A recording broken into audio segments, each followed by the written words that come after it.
పురాణ పురుష యోగిరాజ శ్రీ శ్యామాచరణ లాహిరి 8వ అధ్యాయం 2వ భాగం. భలే కీ లాగే దేఖలే తారే తారే తారే డాకో తారే ఓంకారేర్ పర్ జ్యోతి ఆకారే సేజే ఆఛే సాకార్ నిరాకారే. అంటే తెలుపుకు నలుపుకు అవతల లేదా పైకి చూస్తే ఇంద్రజాలంలా లేదా గారెడిలా కనిపించే ఆ మనిషి ఎవరు? అతన్ని తెలుసుకోవడం ఎలా? యోగిరాజులు ఇలా అన్నారు. స్థిర్ బుద్ధి సే మాలూమ్ హోతా హై జ్యోతి స్వరూప్ బడా నేసా బడా ఆనంద్. ఓంకార్ ద్వారా జాహా జానితే ఇచ్ఛా కరే తాహా తార్ హై. అంటే స్థిర బుద్ధి ద్వారా అది అనుభవం అవుతుంది. అది జ్యోతి స్వరూపం. దాంట్లో అంతులేని నిష ఉంది. అత్యంత ఆనందం, పరమానందం అనుభూతమవుతుంది. ఓంకారం ద్వారా తెలుసుకోదలుచుకున్న వాళ్ళకి అది అనుభవం అవుతుంది. వారి గురుభక్తి అసాధారణమైనది. వారు ఎప్పుడైనా గురుదేవుల సన్నిధికి వెళ్ళి దర్శనం చేసుకున్నట్టుగా నిదర్శనం ఏమీ లేదు. అంటే దీక్ష తీసుకున్న తర్వాత వారు గురుదేవుల స్థూల శరీరాన్ని దర్శించినట్లు నిదర్శనం ఏదీ దొరకదు. వారు రాసిన 14 సంవత్సరాల డైరీలో తమ ప్రియ గురుదేవులైన బాబాజీ మహారాజుల సాక్షాత్కారాన్ని గురించి రాసింది ఏదీ లేదు. తరచుగా వారు తమ డైరీలో రోజువారీ సంఘటనలను రాస్తూ వచ్చారు. వారు బయట మరో చోట కానీ ఇంట్లో కానీ స్థూల శరీరంతో ఉన్న బాబాజీని కలుసుకొని ఉన్నట్లయితే ఆ సంగతి గురించి తమ డైరీలో తప్పకుండా రాసి ఉండేవారు. కానీ సాధన ద్వారా వారు తమ ప్రియ గురువులైన బాబాజీని కలుసుకుంటుండే సంఘటనలు అనేకం రాసిపెట్టారు. అందుచేత బాబాజీ వారికి సశరీరంగా దర్శనమిచ్చి ఉన్నట్లయితే వారు అలాంటి సంఘటనను తప్పకుండా రాసిపెట్టేవారు. కానీ ఎక్కడా దీనికి ఏ రకమైన రుజువు లేదు. క్రీస్తు శకం 1873 మే 17వ తేదీ నాటి 3వ నవంబర్ డైరీలో వారు ఒక మనిషి ముఖాకృతి గీసి దాని కింద ఇలా రాశారు. బాబాజీకే రూప్ యహీ యం ఓ ధర్మ్. ఇది బాబాజీ రూపం. వీరే యములు, వీరే ధర్మం. దానికి కొన్ని నెలలకు పూర్వం ఈ 3వ నంబరు డైరీలోనే 1872 డిసెంబర్ 13వ తేదీన వారు దానాపూర్లో ఉంటుండే రోజుల్లో ఇలా రాశారు. జబ్ ప్రాణవాయు సిర్కే ఊపర్ చడా తబ్ బాబాజీ సే మిలా. జబ్ బాబాజీ సే మిలా తబ్ కేయా నహీ కర్ సక్తా హై. అంటే సాధన చేస్తుండగా ప్రాణవాయువు నడినెత్తికి లేచినప్పుడు బాబాజీని కలుసుకున్నాను. బాబాజీని కలుసుకుంటే ఏం చేయలేను అనిపించే అనుభవం కలిగింది. అంటే ఏ పని అసాధ్యంగా లేదు. తమ గురుదేవులైన బాబాజీ మహారాజులతో తమ పరిచయాన్ని వివరిస్తూ యోగిరాజులు క్రీస్తు శకం 1873 ఫిబ్రవరి 16వ తేదీ నాటి తమ 3వ డైరీలో ఇలా రాశారు. జో కిసున్ సో బుడ్వా బాబా. కృష్ణుడే బుఢా అంటే ముసలి బాబా అంటే బాబాజీ మహారాజ్. దీన్ని బట్టి వారి గురుదేవులు సాధారణ సాధకులు కారని, వారే సాక్షాత్తు కృష్ణులని తెలుస్తోంది. 9వ నంబర్ డైరీలో క్రీస్తు శకం 1871 పుష్య శుద్ధ అష్టమి నాడు కాశీలో ఉంటూ ఇలా రాశారు. ఖోద్ బాబాజీ కాల్ దండ్ లియే ఊపర్ సూర్య చంద్రమాకే భీతర్ దేఖ్లా ఈ దియా. అంటే బాబాజీ కాలదండంతో పాటు పైన సూర్యచంద్ర బింబంలో అంటే ఆత్మసూర్యుడిలో కనిపించారు. క్రీస్తు శకం 1872 చైత్ర బహుళ పంచమి నాటి ఆ 9వ నంబరు డైరీలోనే కాశీలో ఉండగా సాధన ద్వారా తమకు కలిగిన గురుదేవుల సాక్షాత్కారాన్ని గురించి వారు అపూర్వంగా వర్ణించారు. గురుక ఆదర్ భాయి ఓ సుషుమ్నా జాగా బీచ్ బీచ్ మే आवोत हैं कभी कभी जोत मालूम होत हैं खाली आंख से सुषुम्ना देखा जागृत सपन सुषुप्ति गुरु से बातचित भया. అంటే గురుదేవుల ఆదర భావం వల్ల సుషుమ్న మేలుకొంది. మధ్య మధ్యలో అంటే ఒక అంతరాళం మీద వస్తోంది. అప్పుడప్పుడు జ్యోతి అనుభవమవుతోంది. తెరిచిన కళ్ళతో సుషుమ్నను చూశాను. జాగ్రత్త స్వప్న సుషుప్తులతో మాట్లాడాను. యోగిరాజుల బావమరిది కొడుకైన ప్రొఫెసర్ తారక్నాథ్ సన్యాల్ వారి దగ్గరే దీక్ష తీసుకొని సాధనలో ఉన్నత స్థితికి వచ్చాడు. ఆయన ఒకనాడు యోగిరాజులతో ఇలా అన్నాడు.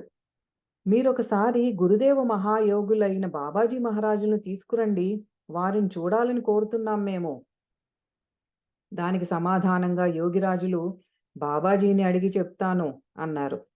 కొన్ని రోజుల తర్వాత వారు బాబాజీకి రావాలన్న కోరిక లేదని తారక్ బాబుకు చెప్పారు. వీటన్నిటి బట్టి తెలుస్తోంది ఏమిటంటే, బాబాజీ మహారాజులు సశరీరులయ్యి యోగిరాజుల దగ్గరికి ఎన్నడూ రాలేదని.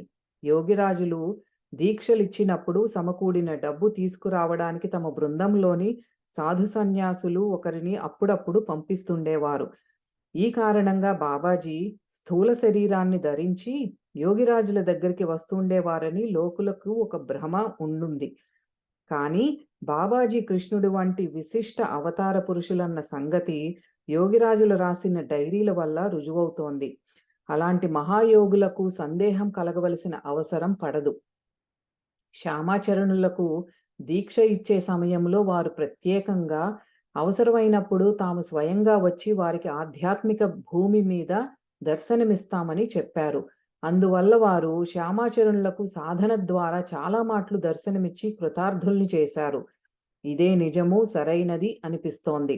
పైగా శ్యామాచరణులు కూడా 14 సంవత్సరాల పాటు తాము రాసిన డైరీల్లో ఈ విషయం పదే పదే ఉల్లేఖిస్తూ ఈ అభిప్రాయానికి బలం చేకూర్చారు. యోగిరాజులు రాసిన డైరీల్లో వారు స్వయంగా రచించినవి గీతాలు, కవితలు, దోహాల రూపంలో 46 రచనలు ఉన్నాయి. వాటికి పైన కానీ కింద కానీ వారు ఒక్కొక్కప్పుడు శ్యామాచరణ్ అని, శ్యామ అని, శ్యా అని రాసి రచయిత పేరును సూచిస్తూ వచ్చారు. వాటిలోంచే కొన్ని రచనలను ఉన్నవి ఉన్నట్లు ఎత్తిరాయడం అయినది. నిజమైన గురుభక్తికి పరిభాష ఏమిటి, గురునామం అంటే ఏమిటి అన్న విషయాలను గురించి వారు అందమైన గీతం ద్వారా సంపూర్ణ సాధన తత్వాన్ని, దాని మర్మాన్ని వెల్లడించారు. గురునామ్ సదా నియే జా మజా, దేఖే జా సదా ధ్వని సునే జా, చోర్ కుఠరీర్ భీతర్ మజా, లూటే జా బూకేర్ జోరే, ఆత్మారాम के राम नाम सुनाए जा, जे जाबार जाकु बये, तुई आपन कर्म करे जा, तोर होबे खालो से तू स्थिर, घरे चले जा. సంసార రూపమైన ఈ అరణ్యంలో అంటే మహావనంలో ఉంటున్న మహాయోగులు కూడా తమ మనస్సును అదుపులో ఉంచుకోవలసి ఉంటుంది. యోగిరాజులు తమ మనస్సును శాసించి అపూర్వమైన ఒక గీతాన్ని రచించారు. जेथाई आछे बड़ो मजा, आनंदेरई उड़ाई ध्वजा, लोट तुम्ही सर्वागे मजा, ताहार नाई अंत, मन चले जा तुई आगे, बेड़े चले जा, सुख निश्चय होबे अभय पद पाबे, देखे सुने पाबे बड़ो मजा. श्री श्यामाचरण भने सदा, रेखो सवायु मने, ఇహాతేయి అంతే హోబే మజా. యోగులలో రసజ్ఞత ఉండదని సాధారణ ప్రజలు అనుకుంటూ ఉంటారు. ప్రేమతో వారికి ప్రమేయము ఏమి ఉంటుంది అనుకుంటారు. కానీ యోగిరాజులు అలాంటి యోగులు కారు. వారు మహాప్రేమికులు. ఈశ్వర ప్రేమ ఏ ప్రకారంగా ఏ రూపంలో లభిస్తుంది అన్న విషయం మీద మనోహరమైన గీతం ఒకటి రాశారు వారు.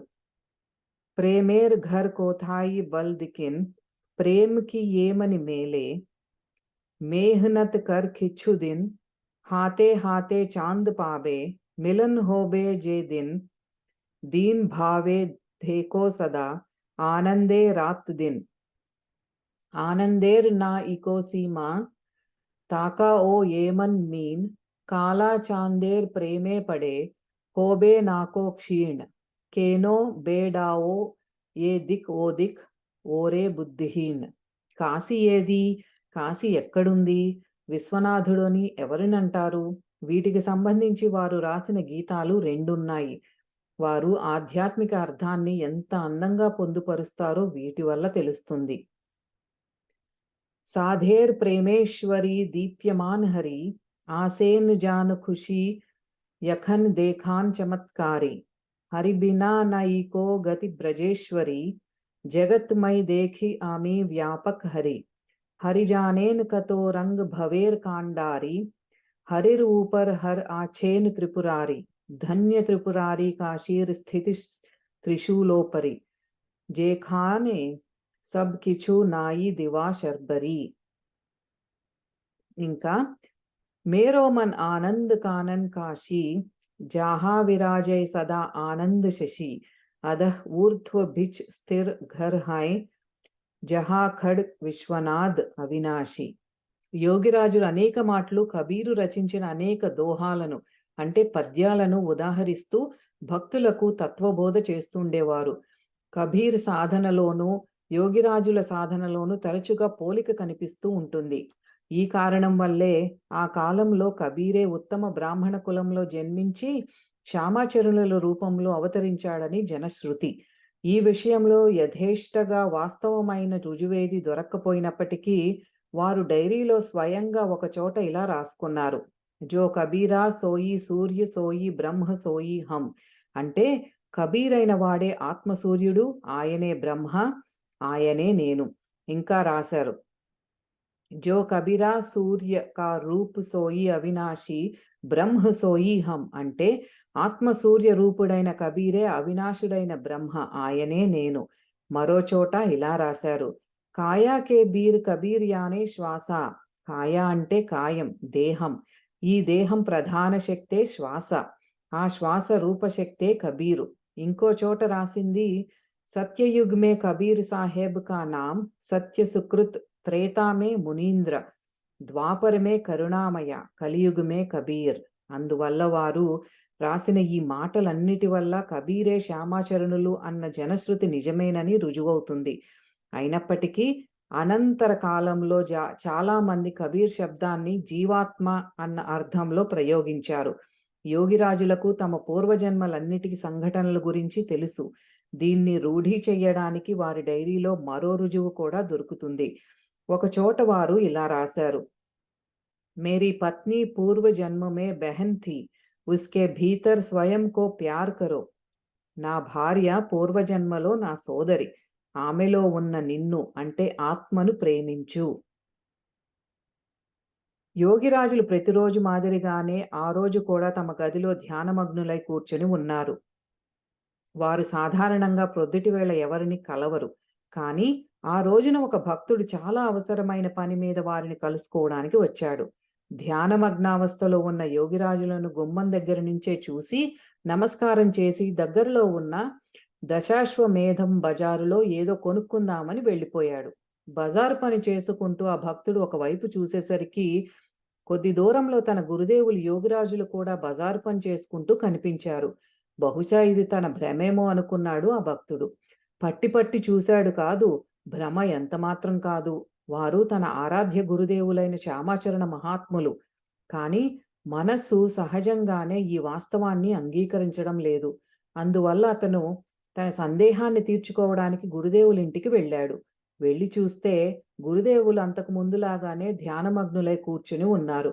భక్తుడు తన తప్పు తెలుసుకొని వారికి దండవత్ ప్రణామం చేసి ఇలా అన్నాడు: ప్రభూ, మీ లీల తెలుసుకోవడం కష్టం. మీ లీల మీకే తెలియాలి. నాలాటి దరిద్ర క్షుద్ర వ్యక్తి దాన్ని తెలుసుకోవడమే అపచారం. యోగిరాజులు ఏకకాలంలో వేరువేరు చోట్ల తిరుగుతూ ఉండేవారు. దానికి అనేక రుజువులున్నాయి. సిద్ధులు, ముక్తులు, సదా బ్రహ్మయుక్తులు అయిన మహాయోగుల విషయంలో ఇది అసంభవమైన పనేమీ కాదు. ఈ సందర్భంలో యోగదర్శన వ్యాస భాష్యంలో యోగజ కార్య వ్యూహానికి ప్రమాణాన్ని, ఉపాయాన్ని గురించిన చర్చ ఉంది. ఒక భక్తుడు కాశీకి కొన్ని మైళ్ళ దూరంలో ఉంటుండేవాడు. ఒకనాడు ఆయన ఎద్దుబండి మీద సకుటుంబంగా గురువుల దర్శనం కోసం కాశీకి బయలుదేరాడు. దారి మధ్యలో బండి చక్రం విరిగిపోయింది. బండి ముందుకు వెళ్ళలేకపోయింది. బండివాడు అనేక ప్రయత్నాలు చేసినప్పటికీ చక్రం మరమ్మతు కాలేదు. భక్తుడు, ఆయన కుటుంబం వారు చాలా విచారించారు. ఎందుకంటే కాశీ ఇంకా 3-4 మైళ్ళ దూరం ఉంది. చీకటి పడేలోగా చేరకపోతే దొంగల భయం కూడా ఉంటుంది. కాబట్టి ఆయన ఈ ఆపద నుంచి బయటపడడం కోసం దయాస్వరూపులైన తమ గురుదేవులను కలత చెందిన మనస్సుతో ప్రార్థించటం మొదలుపెట్టాడు. వెంటనే అకస్మాత్తుగా ఎడ్లు 2 బండి లాగడం మొదలుపెట్టాయి. బండి సరిగా నడుస్తుండడం గమనించారు అందరూ.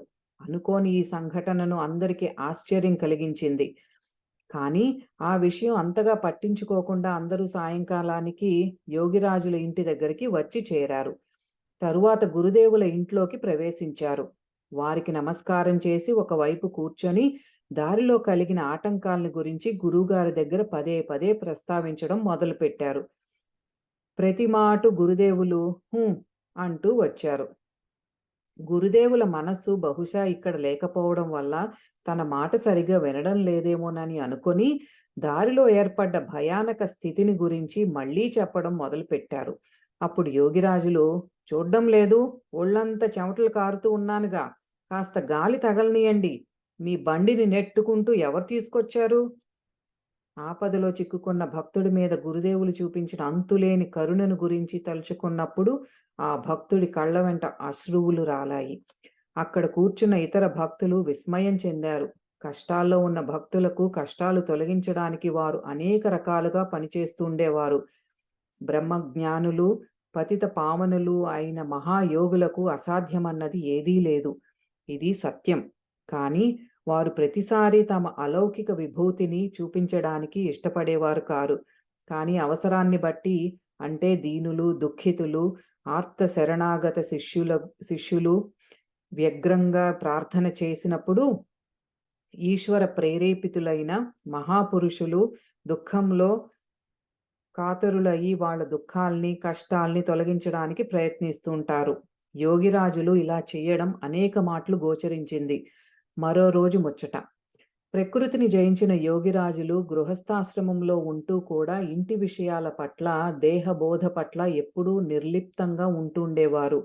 ప్రతిరోజు మాదిరిగానే ఆ రోజు కూడా వారు గంగా స్నానం చేసిన తర్వాత తిరిగి వచ్చే సమయంలో దారిలో ఒక వ్యక్తి, మీ కాలు తెగింది, నెత్తురు ఓడిపోతోంది అని చెప్పాడు. యోగిరాజులు ఒక గుడ్డ ముక్కతో గాయానికి కట్టుకట్టారు. మామూలుగా ఇంటికి వచ్చి తమ గదిలో కూర్చుని సమాధి స్థితులయ్యారు. కొన్ని గంటలు గడిచాయి. ఇంట్లో వాళ్ళు వారి పక్క నుంచి వస్తూ పోతూ ఉండేటప్పుడు నెత్తుటి ధార ఒకటి సన్నగా బయటికి సాగుతూ ఉండటం గమనించారు. యోగిరాజులు కూర్చున్న గదిలోంచి ఆ నెత్తుటి ధార వస్తున్నట్టు కూడా గమనించారు. ఏం జరిగిందో తెలుసుకుందామన్న ఉత్సుకతతో ఇంట్లోకి వచ్చారు. చాలాసార్లు గట్టిగా పిలిచిన మీదట యోగిరాజుల సమాధి చెదిరిపోయింది. ఒంటి మీద ఎక్కడైనా దెబ్బ తగిలిందా అని అడిగారు వారిని. యోగిరాజులకు ఏమీ జ్ఞాపకం లేదు. అందుచేత ఎక్కడా దెబ్బ తగల్లేదు, ఏదీ కోసుకుపోవడమూ లేదు అన్నారు. అయితే నెత్తురెక్కడి నుంచి వస్తోంది అని అడిగారు వాళ్ళు. అకస్మాత్తుగా గుర్తుకు వచ్చింది మహాయోగికి. గంగా స్నానం చేసి తిరిగి వచ్చేటప్పుడు కాలు తెగింది, కానీ దానికైతే గుడ్డతో కట్టుకట్టాను అన్నారు. తరువాత గాయమైన చోటు కనిపించింది. ఒక కాలి వేలు తెగిపోయింది, కానీ వారు కట్టుకట్టింది వేరే కాలివేలికి. గాయం నుంచి నెత్తురు ఓడిపోతూ వస్తోంది. వారి దేహాతీత అవస్థ అటువంటిది. ఈ విషయంలో వారు భక్తులకు ఇలా చెబుతుండేవారు. ప్రాణకర్మ అంటే ప్రాణాయామం చేస్తున్నప్పుడు ప్రాణవాయువు నడినెత్తికి లేచి ఎప్పుడూ అక్కడే ఉంటున్నప్పుడు యోగులకు దేహబోధ అంటే ఒంటి మీద స్పృహ ఉండదు. అప్పుడే యోగులు కూటస్థంలో బ్రహ్మీ స్థితి పొంది యోగారూఢావస్థను అందుకుంటారు. ఎప్పటికీ బ్రహ్మమయ లేదా బ్రహ్మయుక్త స్థితిలో ఉంటారు. ఇల్లు, సంసారము వంటి విషయాల్లో నిర్లిప్తులై ఉంటారు. ప్రయత్నం చేస్తే మీరు కూడా ఈ స్థితి పొందగలరు. ఇంతేకాకుండా వారు ఇంకా ఇలా చెప్పేవారు. క్రియకు అవతలి స్థితిలో అంటే కర్మాతీత అవస్థలో ఉంటూ పనులన్నీ చెయ్యండి. రాజస్థానీ గ్రామీణ స్త్రీలు నెత్తిమీద నిండు కుండ పెట్టుకొని నవ్వుతూ తుళ్ళుతూ ఒకరినొకరు పరాచకాలాడుకుంటూ నడుస్తూ ఉన్నప్పటికీ మనస్సు మాత్రం కుండ మీదే నిలిపి అది ఎక్కడా కింద పడిపోకుండా ఉండడానికి దానికి చెయ్యి మోపు పెట్టి ఉంచినట్టుగానే మీరు కూటస్థంలో మనస్సుని నిలిపి అన్ని పనులు చేసుకోండి. కానీ ఒక్క సంగతి గుర్తుంచుకోండి, ఏ విధమైన అనుశీలన అంటే అభ్యాసము ఆలంబనగా లేనిదే కూటస్థంలో మనస్సును నిలిపి పనులన్నీ చేసుకోవడం జరగదు. అది ప్రాణాయామంతో ముడిపడి ఉంటుంది. అంటే ప్రతిదీ ప్రాణకర్మతో, ప్రాణాయామంతో సంబంధించినది. యోగిరాజుల ఇంటికి దగ్గరలోనే వారి ప్రియ శిష్యుడొకడు ఉంటుండేవాడు. గురుదేవుల్ని తన ఇంటికి పిలిచి వారికి తృప్తిగా భోజనం పెట్టాలని శిష్యుడి కోరిక. ఒకనాడు అతను గురుదేవుల దగ్గరికి తన కోరిక వ్యక్తం చేశాడు. గురుదేవులు ఒప్పుకున్నారు. శిష్యుడు అనేక రకాల భోజన పదార్థాలతో పాటు చేపల కూర కూడా గురుదేవులకు భక్తిపూర్వకంగా పెట్టాడు. యోగిరాజులు కూడా ఆనందంగా తినగలిగినంత తిన్నారు. మిగిలిన పదార్థాలు ఎత్తి విసిరిపారేశారు. గురుదేవుల విస్తట్లో ప్రసాదం మిగులుతుందని కదా దాన్ని గురుప్రసాదంగా ఇంట్లో వాళ్ళంతా తినవచ్చును అనుకున్నాడు శిష్యుడు. ఈ ఉద్దేశంతోనే వడ్డన కూడా భారీగా చేశాడు. కానీ గురుదేవులు విస్తట్లో తినగా మిగిలినవన్నీ విసిరిపారేయడం చూసి నోరు మెదపలేదు. చేతులు నోరు కడుక్కున్న తర్వాత యోగిరాజులు అకస్మాత్తుగా ఇలా అన్నారు: విస్తట్లో ప్రసాదం తినడం వల్ల లాభమేమీ లేదు. ఈ విషయంలో శ్రీకృష్ణ భగవానుడు ఎంత స్పష్టంగా చెప్పాడో చూడు. ప్రసాదే సర్వ దుఃఖానాం హానిరసోప్యజాయత్ హానిరస్యోపజాయతే అని భగవద్గీత 2వ అధ్యాయం 65వ శ్లోకంలో చెప్పబడి ఉంది. అంటే అసలైన ప్రసాదం వల్ల అన్ని దుఃఖాలు నాశనమవుతాయి. కానీ ప్రసాదం ఏమిటో తెలుసా? ఆ ప్రసాదం ఆత్మప్రసాదం. ప్రాణానికున్న చంచలత్వం వల్లే అన్ని హానులు, దుఃఖాలు, కష్టాలు కలుగుతున్నాయి. ప్రాణకర్మ ద్వారా ప్రాణానికి ఊర్ధ్వ నిమ్నగతుల్లో చంచలత్వం లేకుండా అయినప్పుడు కర్మాతీతావస్థ అంటే కర్మ నివృత్తి అవస్థాపరూపమైన స్థిరత్వము ప్రాప్తిస్తుంది. దాన్నే ఆత్మప్రసాదం అంటారు. ఆ ఆత్మప్రసాదం ప్రాప్తమైనప్పుడే జీవుడు అన్ని విధాల కష్టాలకు దూరమవుతాడు. ప్రసన్న చిత్తత కూడా ప్రాప్తిస్తుంది. మీరు అలాంటి ప్రసాదం పొందడానికి ప్రయత్నించండి. ఈ ప్రకారంగా వారు ఎన్నడూ ఎవరిని తమ ఎంగిలి తిననిచ్చేవారు కారు. యోగిరాజులు తమ డైరీలో ఇలా రాసుకున్నారు: गले में मीठा रस ऊपर से नीचा गिरता नाक से लहूगी, गले के भीतर से खोखी के साथ, इसका नाम अमृत, इसको पीने से అమర్ హోతా హై. అంటే నాలికని పైవైపు ఎత్తి తాలు రంధ్రంలోకి అంటే అంగట్లోకి చొప్పించి ప్రాణకర్మ చేస్తుంటే గొంతులో తీయటి రసం ఒకటి వస్తున్నట్లు అనుభవం అవుతుంది. అది పైనుంచి అంటే సహస్రారం నడినెత్తి నుంచి కిందకి వచ్చి గొంతుకు ముక్కుకు మధ్య భాగంలో దగ్గేటప్పుడు ప్రవేశిస్తుంది. దీని పేరే అమృతం. ఈ అమృతం తాగడం వల్ల అమరత్వం సిద్ధిస్తుంది. దేవతలు సముద్ర మథన సమయంలో ఈ అమృతమే తాగారు. దేవత అంటే క్రియావంతుడు. ఉత్తమ క్రియ చేసి అమృతపానం చేసి అమరపదం పొందుతాడు. అక్కడ వారి శిష్యుడు మరొకడు కూడా ఉన్నాడు.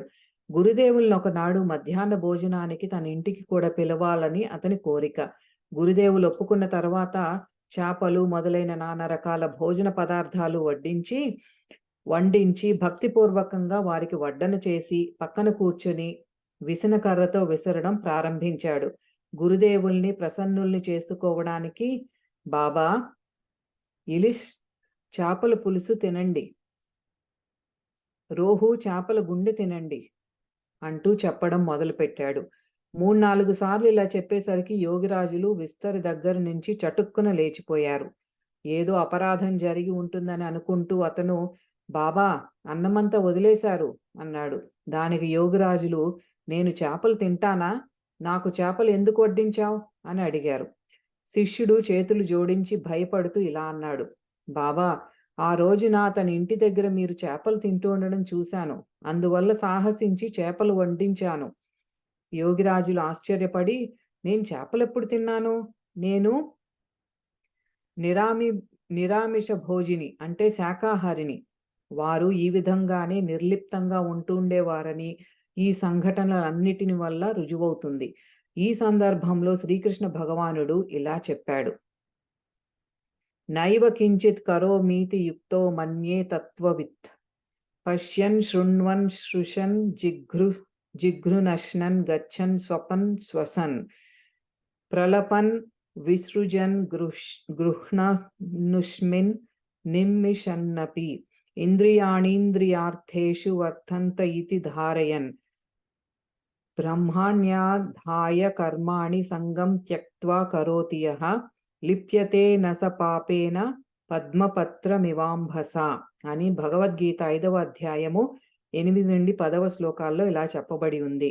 అంటే కర్మాతీతావస్థ రూప బ్రహ్మయుక్తులు ఆత్మజ్ఞానులు అయిన విశిష్ట తత్వజ్ఞులు చూడడం, వినడం, తాకడం, తినడం, నడవడం, నిద్రపోవడం శ్వాసించడం, చెప్పడం, వినడం, తీసుకోవడం, కళ్ళు తెరవడం, కళ్ళు మూయడం అన్న పనులన్నీ చేస్తూనే ఉండి, ఇంద్రియాలు ఇంద్రియగత విషయాల్లో మునిగి ఉన్నాయని, అంటే వాటి పని అవి చేసుకుంటూ ఉన్నాయని తెలుసుకుంటారు. దీన్ని దృష్టిలో ఉంచుకొనే నేనేం చెయ్యడం లేదు అనుకుంటారు. అహంకార రహితులై ఉంటారు. కర్మను అంటకుండా ఉంటారు. అంటే ఇంద్రియాలు వాటి పని అవి చేసుకుంటున్నాయని ధారణ దృఢమై ఉంటుంది. ఈ విధంగా తమను తాము బ్రహ్మకు సమర్పించుకొని ఎప్పుడూ కర్మాతీతావస్థలో ఉంటుండడం వల్ల ఫలాకాంక్ష విడిచిపెట్టి కర్మ చేస్తూ ఉంటారు. ఎప్పుడూ స్థిర ప్రాణ రూపమైన బ్రహ్మతో కలిసి ఉండి పాప పుణ్య సంబంధమైన కర్మల ద్వారా అదే విధంగా ఆసక్తికి వశీభూతులు అయిపోరు. తామరాకు నీళ్ల మీద ఉంటున్నప్పటికీ నీళ్లను అంటకుండా ఉన్నట్టే. ఒకసారి ఒక సంఘటన జరిగింది. కలకత్తాలో ఉండే రాజవైద్య గంగాధర సేన్ గారి శిష్యుడైన కవిరాజ పరేశనాథ్ రాయ్ గారు కలకత్తా నుంచి కాశీ వచ్చి కవిరాజీయ వైద్యం ద్వారా మంచి పేరు, డబ్బు సంపాదించి కృతార్థులయ్యారు. ఈయన కవిరాజీయ వైద్య రంగంలో పారంగతులు, ప్రఖ్యాతులు మాత్రమే కారు. కావ్య, వ్యాకరణ, దర్శన శాస్త్రాది విషయాలను కూడా క్షుణ్ణంగా అధ్యయనం చేసినవారు. దీనివల్ల ఆయనకు కీర్తి వచ్చింది. ఈ కారణంగా దంభం, అహంకారం కూడా ఉండేవి. యోగిరాజుల బావమరిది అయిన రాజాచంద్ర సన్యాల్ గారితో ఆయనకు స్నేహం ఉండేది. ఆయన ద్వారా పరేషు బాబు గారికి యోగిరాజులతో పరిచయం అయింది. పరేషు బాబు గారు చరక సంహిత మీద టీకా కూడా రాశారు. ఒకసారి యోగిరాజుల సమీక్షలో ఆ టీక మీద చర్చ జరిగింది. ఆ సమయంలో అక్కడ కొందరు శాస్త్రజ్ఞులు, పండితులు కూడా కూర్చుని ఉన్నారు. టీకలోని ఒక విశేషాంశాన్ని చదివిన తరువాత పండితులు తమ తమ అభిప్రాయాలను చెబుతూ ఆ టీకను బాగా మెచ్చుకున్నారు. కానీ యోగిరాజులు మౌనం వహించి ఉండడం చూసి పరేషు బాబు గారు ఇలా అడిగారు, ఎలా ఉంది టీకా? దీని గురించి మీరేం చెప్పలేదు? యోగిరాజులు శాంత స్వరంతో మెల్లగా అన్నారు, అంతా తప్పయింది. అహంకారిగా పేరుగన్న పరేష్ బాబు మొహం మీద ఈ రకంగా ప్రతివాదం చేసే సాహసం ఎవరికీ లేకపోయింది. అందరూ ఒకరి మొహాలొకళ్ళు చూసుకున్నారు. పరేష్ బాబు గారు తమ ఆక్రోశాన్ని కొంచెం అణుచుకుంటూ, చరకం గురించి మీకు తెలుసా అని అడిగారు. యోగిరాజులు చిరునవ్వు నవ్వుతూ, యథార్థం తెలుసు నాకు అన్నారు. ఈ మాట బాణంలా తగిలింది ఆయనకు. చాలా రోజులు దీన్ని గురించి చింతలోనే గడిపారు. చివరికి ఒకనాడు యోగిరాజుల దగ్గరికి వచ్చి ఇలా అన్నారు, నాకు వైద్యశాస్త్రం నేర్పిన అధ్యాపకులు కవిరాజ గంగాధర సేన్ గారు. చరకం నేర్పే సమయంలో చరకాన్ని గురించి నాకు తెలిసిందంతా నీకు చెప్పాను. కానీ దీని అర్థం కేవలం యోగులైన వారికే తెలుస్తుంది. అలాంటి యోగులను ఎవరైనా కలుసుకొని అదృష్టం కలిగితే దాని రహస్యార్థాన్ని తెలుసుకోగలుగుతావు అని అన్నారు. ఇది జరిగిన తర్వాత పరేష్ బాబు గారు యోగిరాజుల దగ్గర శిష్యరికం చేసి వారి అనుయాయులయ్యారు. ముగ్గురి ముందు తాము తల వంచుతామని చెప్పేవారు పరేష్ బాబు గారు. మొదట తాము ఎరగని పరమేశ్వరుడు ముందు, రెండో వారు తమ వైద్య గురువులైన గంగాధర్ సేన్ గారు, మూడో వారు శ్యామాచరణ లాహిరి మహాశయులు. ఈ పరేష్ బాబు గారే అంత్యకాలంలో యోగ సాధనలో సుప్రతిష్ఠులయ్యి తరచుగా సమాధి స్థితి పొందుతూ ఉండేవారు. ఆ సమాధి స్థితి నుంచి ఆయన్ని బయటికి తీసుకురావడానికి యోగిరాజులు స్వయంగా ఆయన ఇంటికి వెళ్ళవలసి వచ్చేది. దీనివల్ల తమ గురువు గారికి కష్టం కలుగుతుందని అనుకొని పరేష్ బాబు గారు యోగిరాజుల నివాస స్థానానికి దగ్గరలో ఒక ఇల్లు కొనుక్కొని అక్కడ ఉంటుండేవారు.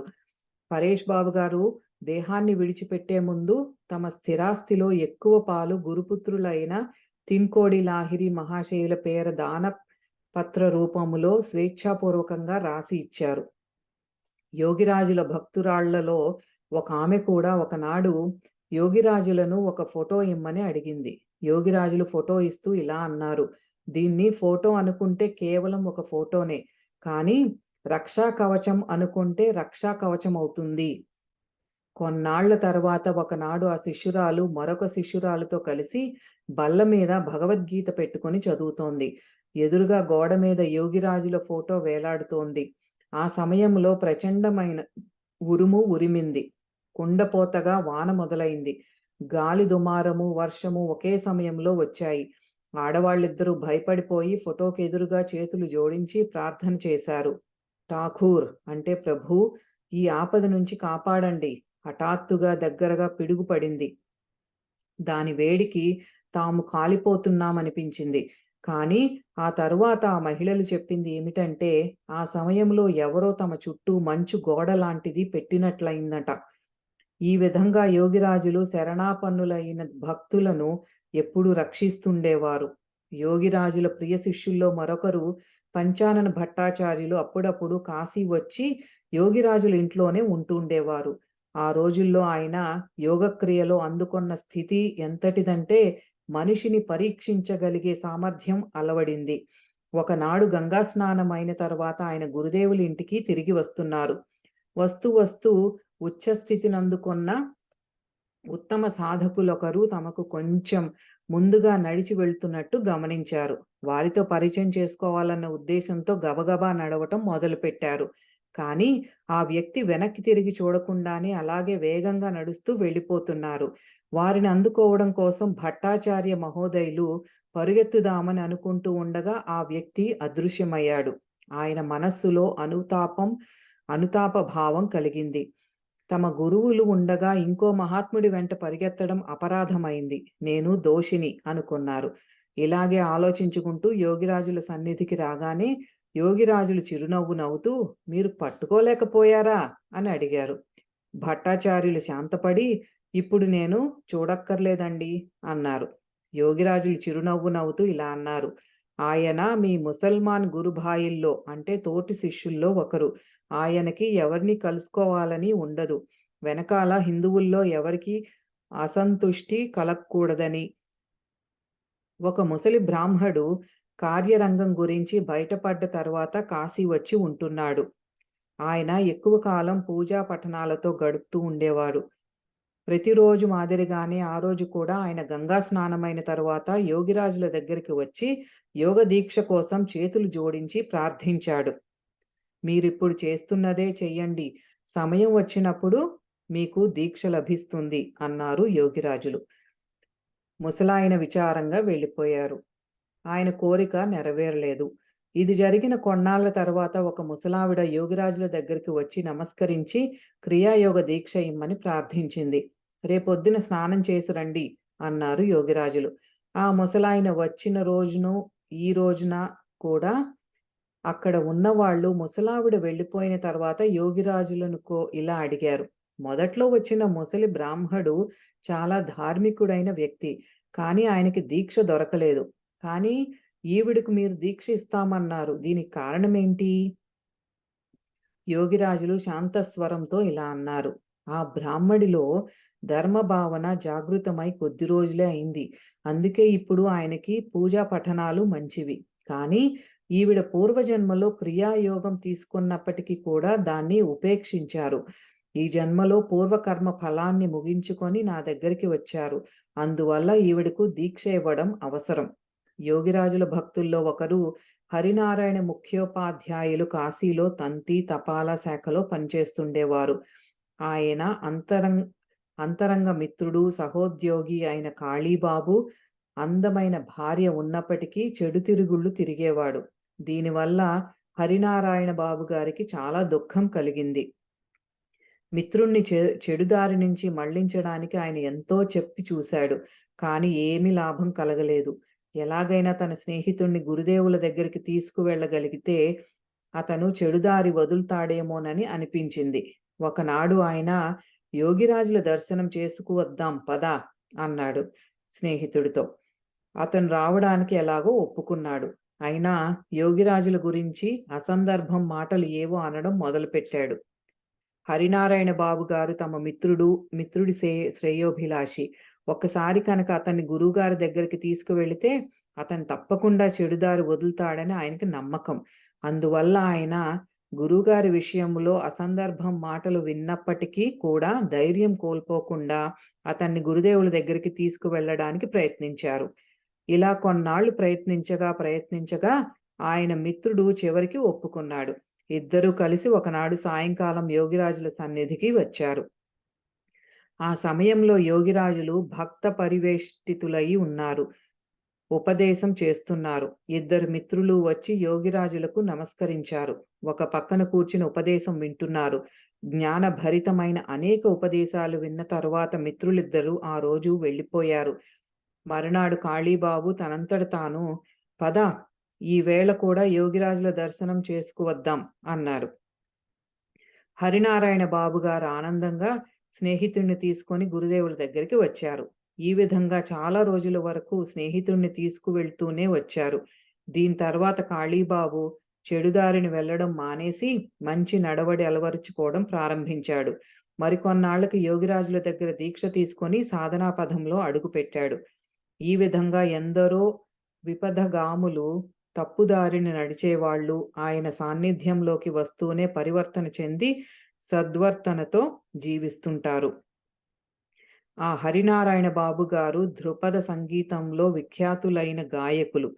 యోగిరాజుల దేహలీల ముగిసిన అనేక సంవత్సరాల అనంతరం క్రీస్తు శకం 1937లో యోగిరాజులు ఉంటుండే గదిలో యోగిరాజుల పాలరాతి విగ్రహాన్ని ప్రతిష్ఠించారు. మొదటిసారి విగ్రహ ప్రతిష్ఠ జరిగినప్పుడు అక్కడొక ఉత్సవం ఏర్పాటైంది. యోగిరాజుల మనుమలు అంటే పౌత్రులు సత్యాచరణ లాహిరి మహాశయులు ఆ సందర్భంలో హరినారాయణ బాబు గారిని ఆహ్వానించి సంగీత కచేరీ చేయమని కోరారు. కానీ హరినారాయణ బాబు గారు ముక్కు చెవులు నలుపుకొని నాలిక కొరుక్కుంటూ ఇలా అన్నారు, "ఇక్కడ పాడమని అనకండి, అక్కడ అమర్యాద కనబరచడం ఉచితం కాదు" అన్నారు.